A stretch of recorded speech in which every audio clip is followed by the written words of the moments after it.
అప్పుడు ముఖ్యమంత్రి ఉన్న చంద్రబాబు నాయుడు ఆయన మహబూబ్నగర్ జిల్లాను దత్తత తీసుకున్నాడు. ఆయన దత్తతలో ఉండే చేసి నేను అడాప్ట్ చేసుకుంటున్నా ఈ కరువు జిల్లా, దీన్ని అది చేస్తా ఇది చేస్తా పొడి చేస్తా అని మాటలు చెప్పి ఇష్టం వచ్చినన్ని పునాదురాలు వేసిండు. కలువ కుర్తి, మన్ను, మశాను రకరకాల పునాదురాలు వేసుకుంటూ ఉద్యమ సందర్భంగా నేను చేసే ఉపన్యాసాలలో నేను మాట్లాడేది ఈ పునాదురాలన్నీ ఎందుకు మనకు పట్క ఏడుస్తానికా చూస్తానిక ఏం లాభము, ఈ రాళ్ళని కృష్ణానదిలో అడ్డమేస్తూ చెక్కడమని అయితే భయం అనేది నేను నవ్వేది, జనం సప్పట్లు కొట్టేది సభలలో నేను చెప్తుంటే. ఒక్క డ్రాప్ వాటర్ కూడా పొలాలు పారడానికి రాలే.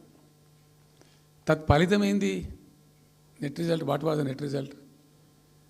పాలమూరు జిల్లాలో ప్రతి తాలూకా కేంద్రం అంటే ప్రతి నియోజకవర్గ కేంద్రం నుంచి వలసలు పోవడానికి ప్రజలు ప్రతి బొంబాయి నుంచి bus, Narayanpet Bombay bus, Wanaparthy Bombay bus, ఇంచుమించు అన్ని తాలూకాల నుంచి బొంబాయికి డైరెక్ట్గా బస్సు